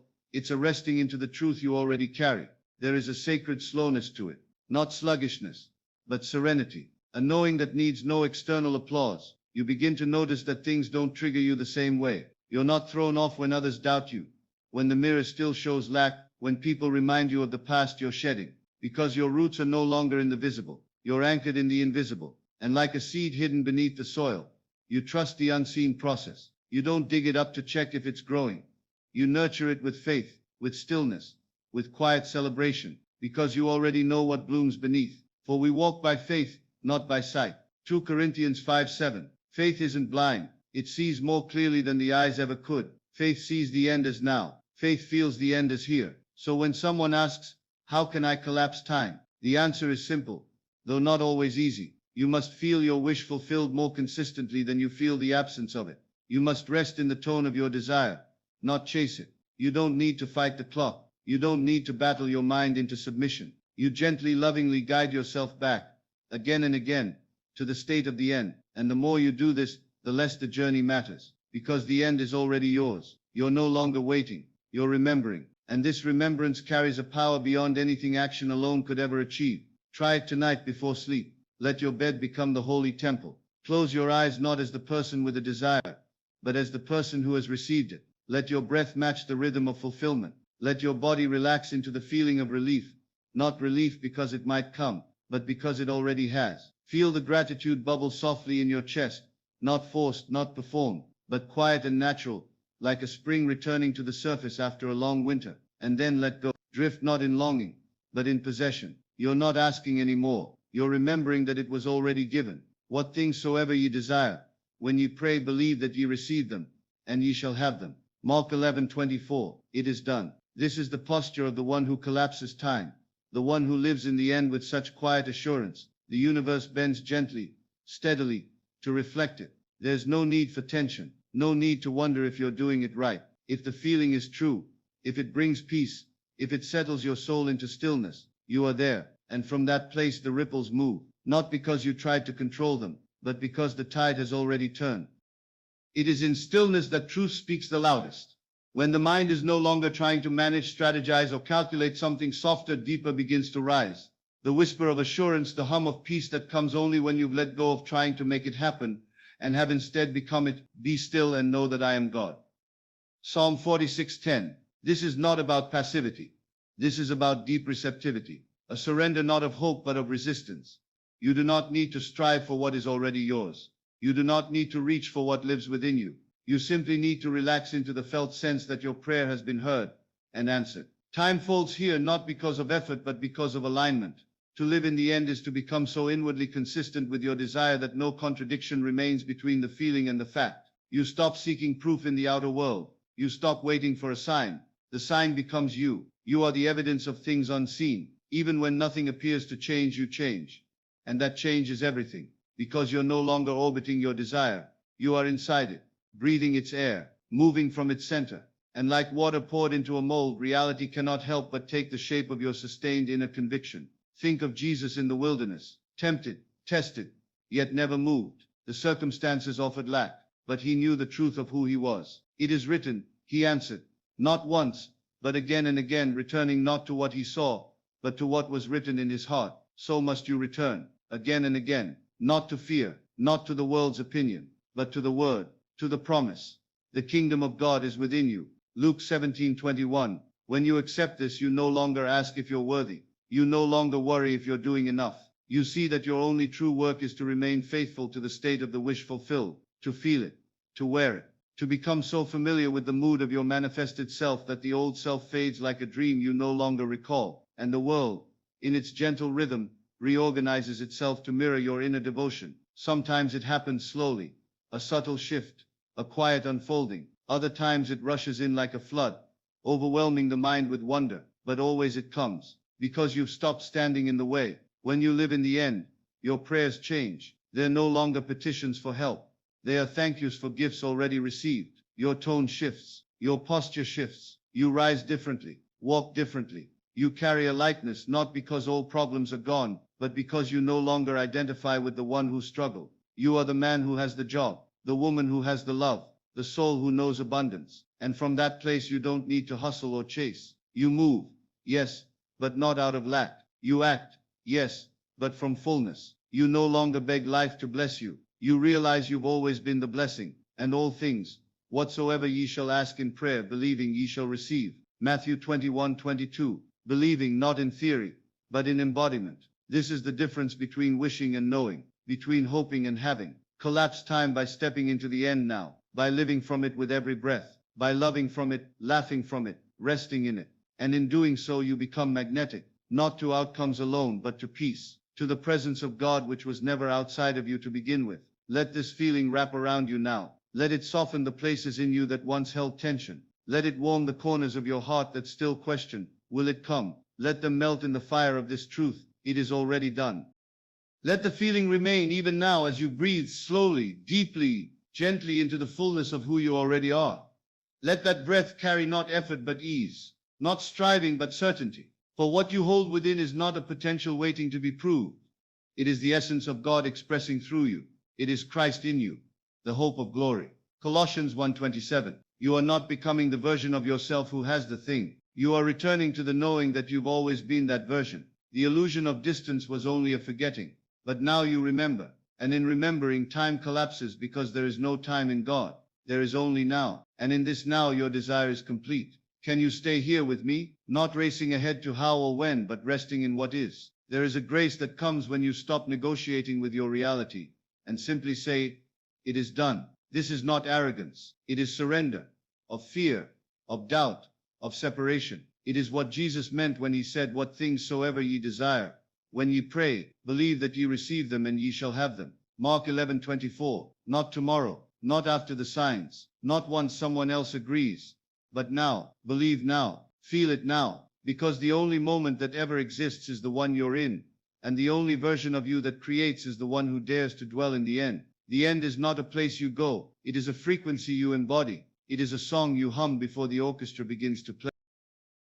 And when you hold that note long enough, the world tunes itself to your melody. That's why Neville spoke of assuming the feeling of the wish fulfilled, because life responds not to your words but to your state. You could say all the right affirmations, script for hours, visualize in perfect detail. But if the undertone is still lack, still doubt, still hoping it works, the outer will reflect that wavering. But when you settle, when you sink into the knowing that it already exists in the invisible, that your only task is to feel it real, everything shifts. People come forward, opportunities arrange, paths open where there once were walls, and it will feel often as if life is reading your mind, because in a way it is. Consciousness is the only reality, and what you are conscious of being is what must reflect. You do not get what you want, you get what you are. So who are you being? Are you being the one who waits, or the one who knows? Are you being the version of yourself that prays from separation, or the version that gives thanks from fulfillment? You see, even your smallest assumption carries weight. The assumption that this is hard, the assumption that things never work out for me. These may sound harmless, but they become the soil into which you plant every new seed. So choose your soil with care. Let your inner atmosphere be rich with the nutrients of faith, of joy, of expectancy. Let your inner talk mirror your highest self, not your past self. Let your imagination be your sanctuary, not your battleground. As a man thinketh in his heart, so is he. Proverbs 23:7. Think not only with your thoughts, but with your feelings. Think in pictures, in moods, in gentle waves of assurance. Let your inner world carry the fragrance of what you desire until you can smell it before it arrives. Until the arrival is simply a natural unfolding, not a surprise. You don't manifest by force, you manifest by resonance, by becoming the match for the thing, not through desperation but through embodiment, through the quiet, unwavering declaration, I am. And when you say I am healthy, even while symptoms exist, you're not denying reality. You're choosing which reality you will dwell in, which one you will water, which one you will become. This is not delusion, this is creation, because faith is the substance of things hoped for, the evidence of things not seen. Hebrews 11:1. Stay in the feeling. Don't rush out of it. Let it wash over you like the tide again and again until you dissolve into it. There is nothing to fix, nothing to change, just a return to the knowing. You are already home. And so, if you're already home, why knock on the door of what is yours? Why beg for entry when the key is in your hand? So many walk through life like tenants instead of owners, peering through the window of their desires, doubting whether they're worthy to enter. But the truth is not in what the world reflects, it is in what you accept. Neville said it simply, to desire a state is to have it. Desire is not absence. Desire is presence calling to itself. It is your higher self whispering, this is already yours. Come closer, claim it. And how do you claim it? You do not grasp with your hands, you embrace with your heart. You do not run toward it, you rest in it. You imagine lovingly, not anxiously.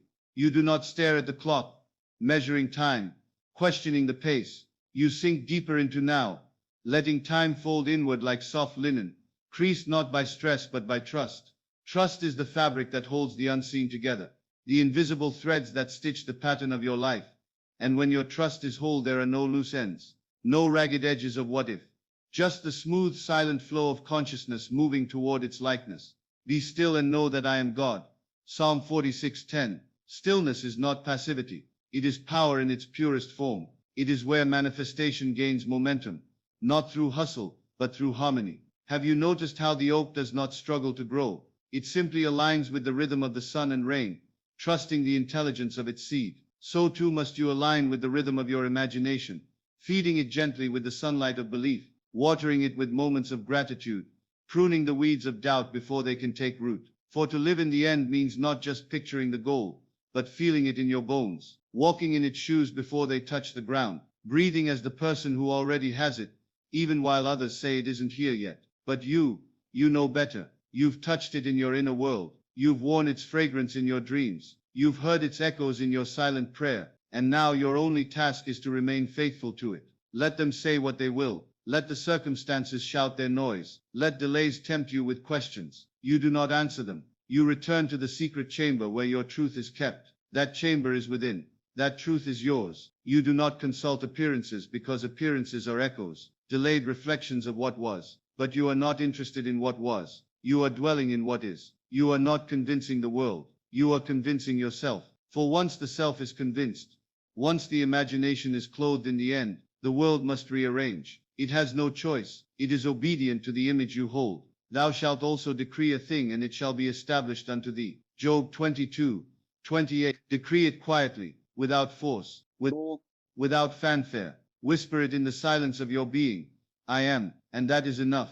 Let your decree become your dwelling, your assumption, your sanctuary, your imagination, your inheritance. If ever you feel weary, return not to effort, but to embodiment. Breathe slower, imagine softer. Let the end wrap around you like a familiar song, one you've always known, but forgot the words to. This remembering is not just a tool, it is the path. You are remembering who you are, and that remembrance is collapsing time, moment by moment. Each breath in trust quickens the harvest. Each sigh in surrender shortens the distance, not because the thing is racing toward you, but because you have stopped pushing it away. You no longer say, someday. You say already. You no longer ask when. You say now, because you are not living in potential. You are living in fulfillment, not reaching, just resting. And as you rest, all things come, not because you chase them, but because you match them, because you became the one who has, and that is the secret. And so, from that place of quiet certainty, life begins to reflect you with more clarity. Not because you forced it, but because you've ceased resisting it. In the stillness of your inner conviction, the world reshapes itself not out of obligation, but out of obedience to the image you've nourished in your soul. This is the great secret Neville spoke of, that your imagination is not a shadow of the real world. It is the source of it. You were never meant to chase, you were meant to assume. For as he thinketh in his heart, so is he. Proverbs 23:7. In your heart you have already arrived. Your body may appear to lag behind, but that is only the echo of an old belief. When you live in the end, time bends not out of magic, but out of divine law. It has no choice. The end is the master. The journey is the servant. Do not ask the mirror to smile before you do. It reflects what you are, not what you wish for. So smile first, feel first, believe first. Your outer life is not a creator. It is a screen. The film is played within, and only the scenes you accept within yourself are projected outward. Neville taught this not as philosophy, but as practice. Not something to believe abstractly, but to live deliberately. This is not about waiting. It is about walking as if. You wake up in the morning, and before your feet touch the floor, you enter the feeling, not of wanting it, but of already being it. You breathe as though it were done. You look at the world through eyes that see completion, not distance. This is not delusion. This is dominion. You are not pretending. You are embodying. To pretend is to hope. To embody is to know. And knowing, quiet, sacred knowing, collapses all the distance between desire and fulfillment. It folds time inward until what was future becomes now. Now faith is the substance of things hoped for, the evidence of things not seen. Hebrews 11:1. It is not a question of when it will happen, but when you will allow it. The door has always been open. You are simply waiting outside, asking for permission, but the permission is within you. You grant it by your assumption, and once you walk through the door in consciousness, once you let the scene settle into your bones, become your breath, become your truth, then the outer world must follow. It does not argue, it aligns, it doesn't resist, it reshuffles. Even the people around you begin to treat you differently, not because they've changed, but because you have changed your position in the story. You've edited the script, and reality recasts its characters to match the new role you've assumed. This is why trying to manipulate the outer is such a weary path. You cannot rearrange the mirror and expect your reflection to change. You must change the source, and you, beloved, are the source. You are the light behind the image. You are the breath behind the motion. You are the writer behind the page. And when you write from the end, the story becomes rich, effortless, complete. There is nothing to rush, nothing to force, just the art of remembering, over and over, that it is already done. And when doubts arise, as they sometimes do, you do not fight them. You simply return. You slip back into the scene. You wrap yourself once again in the mood of the wish fulfilled. You don't explain. You don't justify. You feel, you imagine, you assume. And so you become, not through effort, through identity. You've stepped into the version of yourself who no longer reaches, because you are resting in the arms of fulfillment. And the world must bow to that rest. It must adjust. It must confirm what you already know to be true, because God within you is faithful. He cannot deny himself, Before they call, I will answer. While they are yet speaking, I will hear. Isaiah 65:24. You do not need to convince God. God is already in agreement with your assumption. You simply need to agree with yourself. And in that agreement, in that sacred inner harmony, time collapses and heaven reveals itself on earth. When you sit quietly and allow your breath to slow, something ancient within you awakens. It's not loud. It doesn't demand. But it whispers truth in a way the world has forgotten how to hear. That whisper says you already are. Not becoming, not earning, not proving, simply being. And in that being there is fullness.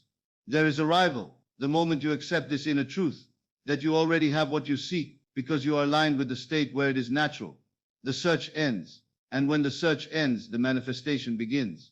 This is the irony, the beauty, the mystery, that the outer only moves once the inner is still. As Neville taught, we do not climb toward fulfillment. We descend into it through imagination. We don't beg the future to arrive. We remember it, because what you call the future is simply the seed you plant in the present. To everything there is a season and a time, to every purpose under the heaven. Ecclesiastes 3:1. But you are not bound by time as the world believes. You are bound only by state. Shift your state, and time must bend to accommodate. When you dwell in the end, truly inhabited, you are no longer waiting. You are no longer measuring progress. You are no longer checking for signs. You have left the realm of hoping and entered the realm of being. And from this sacred place you respond to the world differently. You carry yourself with the quiet certainty of someone who has already arrived. It's not arrogance. It's alignment. It's not delusion. It's divine agreement. Because when you say I am, and truly believe it, the world must echo back what you have declared. Neville taught that God's name is I am. Not I will be, not I might become, but I am that I am. Exodus 3:14. This is not a riddle, it is the key. When you assume the feeling of the wish fulfilled, not just occasionally, not just when convenient, but as a dwelling place, a home for your soul, you become the embodiment of that which you once sought. You collapse the separation between you and your desire. The moment you say I am wealthy and believe it, truly believe it, the reality must conform, not because of luck, not because of force, but because of law, spiritual law, law that is faithful, eternal, unbending. But here is what many forget. This is not about simply thinking differently. This is about feeling differently, about letting the assumption soak into your nervous system until your heart beats in rhythm with the new state. You walk differently. You speak with softness and conviction. You release attachment, not because you don't care, but because you know it is done. You let go of the question when, because it no longer serves you. Be still, and know that I am God. Psalm 46:10. In the stillness you know, and in the knowing you no longer grasp. You receive, you allow. And yes, there will be moments when the old man, the former self, resurfaces. He'll whisper doubt. He'll invite fear. He'll show you the lack, the delay, the evidence of what seems to contradict your assumption. But you must not entertain him. You gently smile, acknowledge his voice, and then return to your state. Because living in the end is not about perfection. It's about persistence. It's about remembering, again and again, who you are and where you reside. And even if the world tells you otherwise, even if nothing changes for days, for weeks, you do not shift, because you are not responding to the world. You are calling it forth. You are the origin. And when the origin is firm, the reflection must settle. This is why Neville often said, dare to assume, because assumption is not passive. It is courageous. It is rebellious in the face of appearances. You see the lack and declare abundance. You feel the absence and claim presence. You witness delay and walk in completion. This is faith, not as hope, but as certainty. And in this certainty, time folds. Opportunities arrive from unexpected places. Doors open that were once sealed shut. People show up. Conversations unfold. Synchronicities align. Not because you chased them, but because you dwelled in them. Because you believed so deeply, so quietly, that the universe had no choice but to agree. And so it is. The moment you detach from the need to see it now is the moment you allow it to come faster. Time is not your enemy. It is your servant, and it bends to your inner conviction. Neville reminded us, time only exists to arrange the bridge of incidents, those seemingly unrelated events that carry you step by step from desire to fulfillment. But you are not to concern yourself with the how that belongs to the unseen. Your only task is to dwell faithfully in the end. Commit thy way unto the Lord. Trust also in him, and he shall bring it to pass. Psalm 37:5. What if tonight, as you rest your head on your pillow, you truly let go of striving and slipped into the end, not as a visitor, but as a resident. Imagine the peace of knowing that what you asked for is already yours. Imagine the tension that would leave your shoulders, the soft smile that would find your lips, the stillness that would wash over your chest. That is what it feels like to live in the end. To feel the relief of prayers answered, not years from now, but now, this moment. Even before the evidence arrives, the experience is already real to you. This is the art of collapsing. To no longer place your fulfillment on some future shelf far beyond your grasp. You breathe it into the present. You wrap yourself in it like a warm garment. It's no longer someday, it's I am. Even when the mind protests, even when logic rebels, the spirit whispers, yes, yes, this is who you are. You've known the hunger, but now you taste the bread. You've wandered the wilderness, but now you see the promised land. You walk differently when you know it is done. And that walk, that confident, quiet walk of the one who already is, becomes the magnet. Not a frantic pace, not the energy of chasing, but the rhythm of someone who has already received. Therefore I say unto you, what things soever ye desire when ye pray, believe that ye receive them, and ye shall have them. Mark 11:24. Did you hear that? Believe that ye receive them, and ye shall have them. Receiving begins in the invisible. If you cannot see it within, you will not see it without. Neville would tell his students, go to sleep each night in the feeling of the wish fulfilled. Let your last thoughts be saturated in the world you wish to inhabit, not as fantasy, but as fact. Not I hope this happens, but it is done, because consciousness is the only reality, and what you accept within must unfold without. Even the delays are obedient, even the detours are divinely appointed. Every pause is a recalibration, a space to anchor yourself deeper into the end, to prove to the universe that your assumption will not waver. You become like a tree planted by the rivers of water, unmoved by storm or season, because your roots go deeper than sight. They drink from the unseen. Blessed is the man that trusteth in the Lord, and whose hope the Lord is. For he shall be as a tree planted by the waters. Jeremiah 17:7. Eat. When you live in the end, your faith is not loud. It doesn't need to be. It is soft, calm, and certain. You carry the inner knowing like a flame cupped in your palms, gently, reverently, protectively, because you know the flame is what warms your world into being. No one else needs to see it. No one else needs to agree. You do not broadcast your assumption, nor do you seek validation for it. You simply dwell in it, with grace, with patience, with joy, and the world, like a mirror, must eventually reflect it back. It cannot do otherwise. So tonight, as your eyes grow heavy and your breath softens, let yourself fall deeper into the end. Hear the sounds of the life already lived. Feel the warmth of the reality already claimed. And as you drift into sleep, carry this gentle truth. You are already there, and everything around you is only catching up. To live in the end is not to escape reality, but to sanctify it. You are not denying the facts, you are declaring the truth that lies beneath them. For facts are but shadows, temporary, mutable, but truth is eternal. And truth is that you are already what you seek to become. Before they call, I will answer. And while they are yet speaking, I will hear. Isaiah 65:24. The divine does not wait for your external world to shift before responding. It moves the instant your inner conviction settles into being. In the silence of your inner world, you plant the seed. And though the ground above may seem still, beneath the surface the roots spread. The soil warms. The sprout prepares. But only those who wait in faith can witness the bloom. How many abandon their assumptions just moments before the evidence arrives? How many dig up the seed because they do not see the harvest? But you, beloved listener, you are learning to trust the unseen. You are learning to feel it real. You do not need to force the outer. You do not chase results.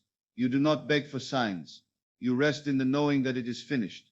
Because when you walk by faith and not by sight, you become like the wind, invisible yet powerfully present, moved not by appearance but by purpose. This is how time collapses. Not through urgency but through surrender.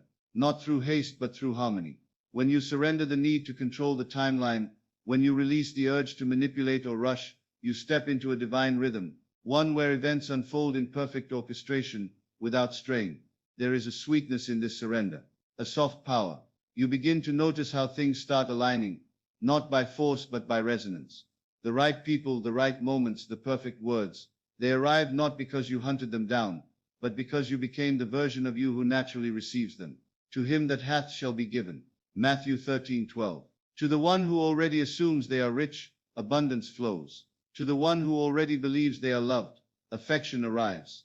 To the one who lives as though their prayer is answered, the world bows in response. You are not convincing life. You are simply embodying the truth, and truth once fully assumed bends the outer world into shape. So pause now, just for a moment. Feel the air around you, let your shoulders drop, let your brow soften, let go of time, let go of waiting. Sink into the presence of the version of you who already has it all. The you who is no longer seeking, no longer wondering. The you who is resting in the fulfilled state. Can you feel it? The shift, it's subtle, gentle, but it's there like slipping into warm water. You didn't run into it. You allowed it to hold you. And from that place, from that softness, you become magnetic. Because the end is no longer ahead of you. It surrounds you, it breathes through you. You wear it in your silence, in your stillness, in your being. Neville taught that imagining creates reality, but the imagining must be from the end, not of the end. There is a sacred difference. To imagine of the end is to look at it from a distance. To imagine from the end is to become one with it. And once you are one with it, time becomes irrelevant. Because what is there to wait for when you already are? So when doubt whispers, smile. When delay visits, breathe. When nothing seems to change, stay still. For the true work is not in effort, it is in embodiment. And every time you return to the end in your heart, you draw it closer in your world. It is not far, it never was. It is here, within, waiting only for your agreement. The kingdom of God is within you. Luke 17:21. And you, dear dreamer, are the gatekeeper. When the heart no longer strains to possess but simply rests in the knowing, that is when all things unfold. You do not need to make things happen. You only need to let them happen by becoming inwardly still and receptive, not passive. No, still. As a mountain is still, as the moon is still, yet moves oceans with its silent presence. Be still and know that I am God. Psalm 46:10. To be still is to dwell in assurance. To live in the end is not to pretend, but to remember. For what is memory if not the echo of something already done? And what is faith if not living from that echo? Each moment you return to the state of the wish fulfilled. With softness, not strain, you dissolve the illusion of time. You collapse the distance between desire and embodiment. The world may still appear the same streets, the same faces, the same quiet ticking of the clock, but your perception shifts. You're no longer waiting for proof, you are living proof. This is not magic in the way the world defines it. Sudden, flashy, loud. It is quieter, slower, like rain softening dry earth. And yet beneath that quietude, mountains are moving. You are no longer reacting, you are now creating. You are now creating, you are now declaring. And your declaration is not made with shouting or urgency. It is whispered in your being. It is in the way you rise in the morning, already feeling the joy of answered prayer. It's in the way you walk into a room, not seeking validation, but knowing you belong. It's in your gentle smile, your calm gaze, the ease with which you move through the world, because your inner world is no longer in conflict. You see, it is never the outer that needs to change first. The outer is only ever a reflection, a mirror, and the mirror can only show what you present to it. If you bring the mirror a face of worry, it shows you more reasons to worry. But if you bring it the face of peace, of quiet confidence, of love, even before the world gives you cause, the reflection begins to bend toward your new assumption. And this bending, this reshaping, is not always visible at once, but it is certain, because imagination once persistently felt, hardens into fact. And even when you don't see results immediately, remember, the seed grows in silence. No one sees the roots forming, no one hears the stem cracking open the soil. But then one morning, the bloom is there, undeniable. So keep sowing, keep imagining, keep feeling it real. And don't be disheartened when appearances resist. They must, at first, but appearances are not law. Your assumption is. Let that be your comfort. You do not need to be perfect. You only need to persist. Ask, and it shall be given you. Seek, and ye shall find. Knock, and it shall be opened unto you. Matthew 7:7. Ask and assume you've already received. Seek and expect to find what you are looking for. Knock and believe the door is already opening as your hand reaches out. There's no need to plead. You've already been heard. No need to struggle. You're already worthy. Let the world play out its drama. Let the facts swirl for a time, but you remain anchored in your unseen truth. Because as long as you live from the end, the world will rise to meet you. It has no choice. It is law, and that law responds not to desperation, but to conviction. So breathe, dreamer. Let your imagination be the place you return to each night, not to escape life, but to shape it. Feel the warmth of your desire fulfilled. Taste the joy of it. Hear the quiet rhythm of a heart no longer waiting, but resting. This is how time collapses, through faith. through stillness, through living, as if the end is now, because in truth it already is. To live in the end is not to push, not to chase, but to surrender to the invisible rhythm already unfolding in your favor. It is the quiet confidence of the one who knows, not guesses, not hopes blindly, but knows that all is unfolding as imagined, not by force but by faith, not in noise but in stillness. And this stillness is not void, it is rich, alive. You begin to feel it in the pauses between your thoughts, in the space where effort dissolves and trust begins, that sacred ground where you no longer affirm with words but with being. Let the weak say, I am strong. Joel 3:10. In those few words a universe bends. The world may label it denial, but the soul recognizes it as truth. You do not speak of what your senses report. You speak of what your inner eye beholds. And in doing so you plant the seed of transformation. Because life does not answer to the one who waits to believe. It answers the one who believes and then waits. Not in anxious anticipation but in still expectation. This expectation is not a tension in your chest. It is a loosening, a sigh. The knowing breath of one who has walked through the end, touched it in imagination, and now returns to the present not to wonder when, but to rejoice that it already is. You see, you do not manifest from the future. You manifest from a present that holds the end within it. There is no distance to cross. There is no time to wait. Only consciousness to shift. Only the veil to be lifted. Now faith is the substance of things hoped for, the evidence of things not seen. Hebrews 11:1. Faith is not absence of doubt. It is the presence of decision. The decision to remain loyal to your unseen vision, to persist even when the outer world still echoes your old thoughts. But it fades. Oh, it fades. What once felt solid begins to shimmer. The obstacles lose weight. The delays lose voice. And all that remains is the soft echo of what you imagine, making its way toward you, not from afar but from within. The shift becomes your reality. You stop seeking signs and instead become the sign. You walk with the grace of one who is no longer proving, no longer pleading, simply embodying. People around you begin to feel it. They may not understand it, but they feel it. A stillness in your presence, a certainty in your speech, a joy not tied to circumstance. And the truth is, this was always available to you. It wasn't the technique, it wasn't the repetition, it wasn't the affirmation, it was your decision to be it, and stay there regardless of what the world whispered back. Because when the world sees a man or woman who will not waver, it must eventually yield. Even the hardest stone wears down in the presence of consistent water. So let your inner world become the river. Let your assumption flow, gently but firmly, into every corner of your awareness. And when you catch yourself reaching, grasping, doubting, return, not with frustration but with tenderness. This path is not about perfection. It is about persistence. It is about returning, again and again, until the returning becomes remaining. Commit thy way unto the Lord. Trust also in him, and he shall bring it to pass. Psalm 37:5. To commit is not to stress. It is to offer, to yield, to place your dream into the hands of the divine imagination, and trust that its unfolding is certain. Not because you see it, but because you have already seen it within. So rest in the assumption that all is well, not will be, not could be. Is from that place let your life be a reflection, not of striving but of serene fulfillment. We have nearly reached the end. And now, as we settle into this last unfolding breath of thought, let the fullness of this truth rest gently within you, like the hush of dusk after a long golden day. The end is not far. It is not something to reach for with outstretched hands. It is not locked in some future moment that only time can reveal. It is here, now, quietly alive in the imaginal act, waiting not for the world, but for you to claim it as done. Before they call, I will answer, and while they are yet speaking, I will hear. Isaiah 65:24. This is the paradox and the promise. You do not create by time's permission. You create by assuming the end and resting in its reality so completely, so tenderly, that the world must mirror it, not out of force, but out of divine correspondence. There is a sacred rhythm to this, one that requires no effort to maintain. In fact, the more you strain, the further it slips. You cannot clutch a rose into bloom, but by providing the right conditions, it opens of its own accord. So too with your desires. You do not command them into being. You become the atmosphere in which they must exist. You embody the end, not by announcement, but by alignment.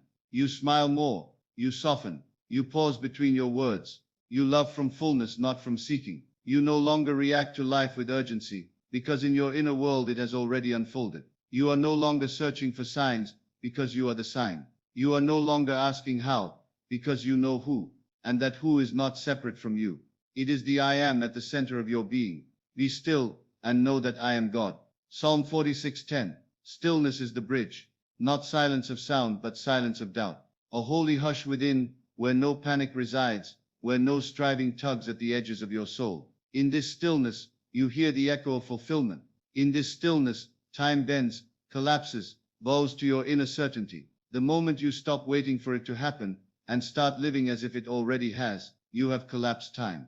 The delay dissolves not because the world moves faster, but because you have stopped separating yourself from your desire. There is no when, there is only now. This is what it means to live in the end. It is not a performance. It is not acting to convince anyone, not even yourself. It is the quiet dwelling in truth, the relaxing into the feeling that it is done, and always was. The world is clay. It takes shape according to the contours of your faith. Every morning you wake in the end, every breath affirms it. Every thought becomes sacred soil, and you choose what to plant. And what you plant, you shall reap. Not by anxious toil, but by faithful rest. And God saw everything that he had made, and behold, it was very good. Genesis 1:31. Let that be your view now. Look upon your world, not as it appears, but as it is in your imagination. See it. Very good. Feel it. Very good. And let that feeling carry you, not just into sleep tonight, but into waking tomorrow. Let it become the soft pillow upon which your thoughts rest. Let it become the melody behind every step you take. You have no need to rush. You are not behind. There is no time to catch up with, for the end already lives within you. Breathe. You already have it. You are already there. And now, let go, not of the desire, but of the waiting. Let go of the grasping, the proving, the needing. Dwell in the being. Rest in the I am. And from this place, from this holy invisible place, all things unfold in their perfect time, which is always now. Sleep, dear listener. Sleep knowing that it is done. Sleep knowing that the end lives in you. And as you dream, dream from the end, not toward it. And when you awaken, you will rise into the world that matches your assumption. Because this is the law, and it cannot fail.